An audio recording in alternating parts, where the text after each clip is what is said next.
अस्वीकरण। यह कहानी वयस्क दर्शकों और उससे अधिक उम्र वालों के लिए उपयुक्त है।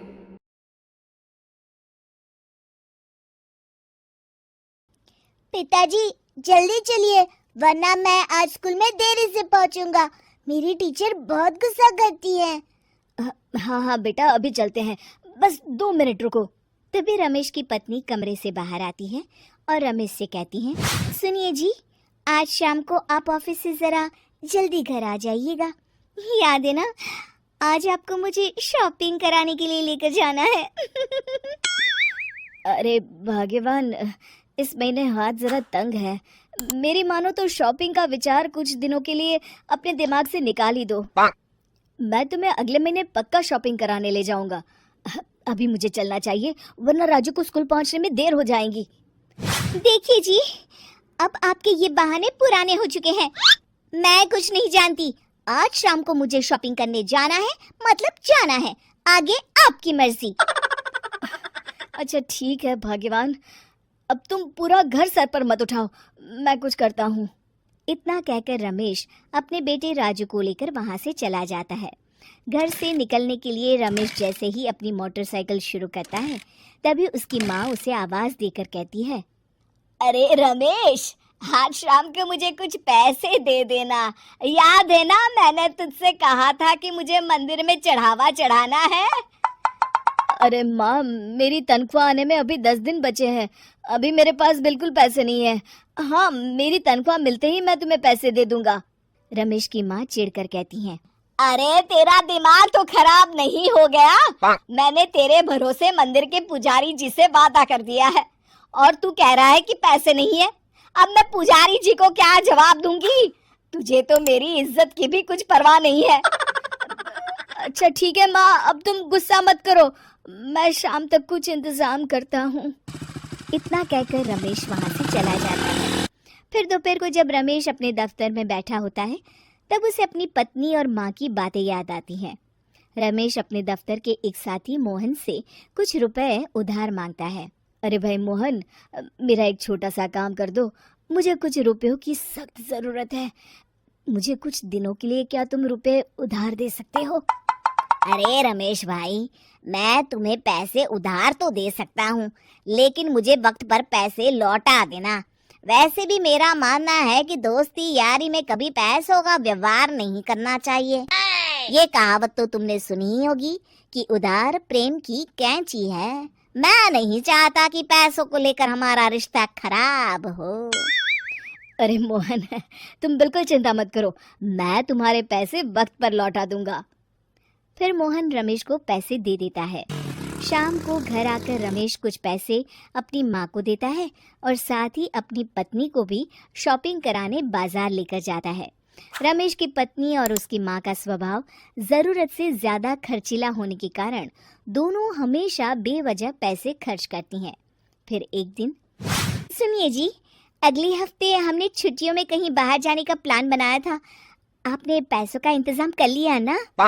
अरे अभी कहाँ, अभी तो मेरे पास बिल्कुल पैसे नहीं है। हम कभी और चले जाएंगे।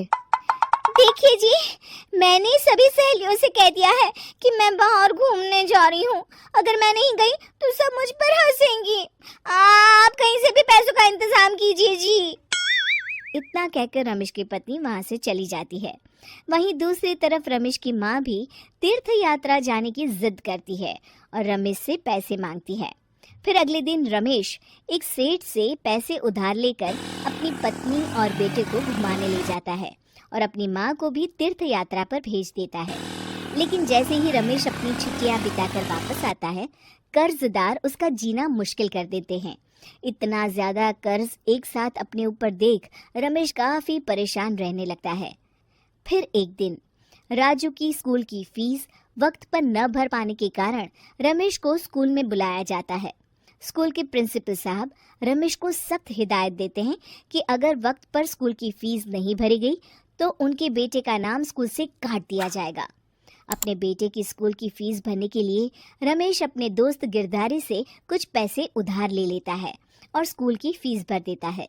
रमेश की माँ और उसकी पत्नी खर्चे और घर की जिम्मेदारी संभालते संभालते धीरे धीरे रमेश पूरी तरह कर्ज में डूब जाता है और तभी एक दिन दफ्तर में काम करते समय रमेश की तबीयत अचानक बिगड़ जाती है और वो बेहोश होकर गिर पड़ता है।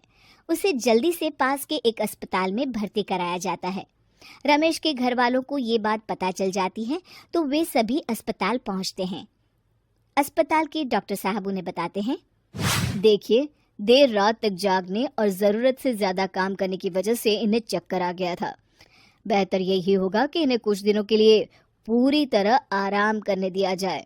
रमेश की हालत देखकर उसके बेटे राजू को बहुत गुस्सा आता है और वो अपनी दादी और माँ से कहता है, माँ, दादी, मैं इतना छोटा हूँ, फिर भी मैं इतना समझता हूँ कि पिताजी दिन रात दफ्तर में काम करके पैसे कमाते हैं।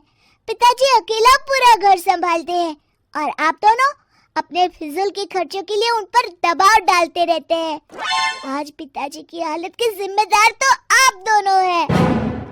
राजू की समझदारी भरी बातें सुनकर रमेश की माँ और पत्नी को अपनी गलती का एहसास होता है और दोनों की आंखों में आंसू आ जाते हैं। फिर कुछ दिनों के बाद रमेश की तबीयत एकदम अच्छी हो जाती है और वो पहले की तरह अपने काम पर जाने लगता है। रमेश की माँ और पत्नी अब उसे किसी प्रकार की कोई तकलीफ नहीं देते और ना ही उससे किसी चीज़ की मांग करते हैं। फिर देखते ही देखते रमेश अपने कर्ज के सारे पैसे चुका देता है। उसकी ज़िंदगी पहले की तरह अच्छी हो जाती है और वो अपने परिवार के साथ खुशी खुशी रहने लगता है। शिक्षा, हमारे रिश्ते एक तराजू की तरह होते हैं जिसकी दोनों ओर जिम्मेदारी और समझदारी का वजन बराबर होना चाहिए। अगर कहानी पसंद आई हो तो लाइक जरूर करें, कमेंट करके बताएं आपको एंड का ट्विस्ट कैसा लगा। ऐसी ही फनी, इमोशनल और फैमिली कार्टून कहानियों के लिए पड़ोसी प्रोडक्शन को सब्सक्राइब करें और बेल आइकॉन दबाएं। मिलते हैं नेक्स्ट वीडियो में एक नए जबरदस्त कहानी के साथ।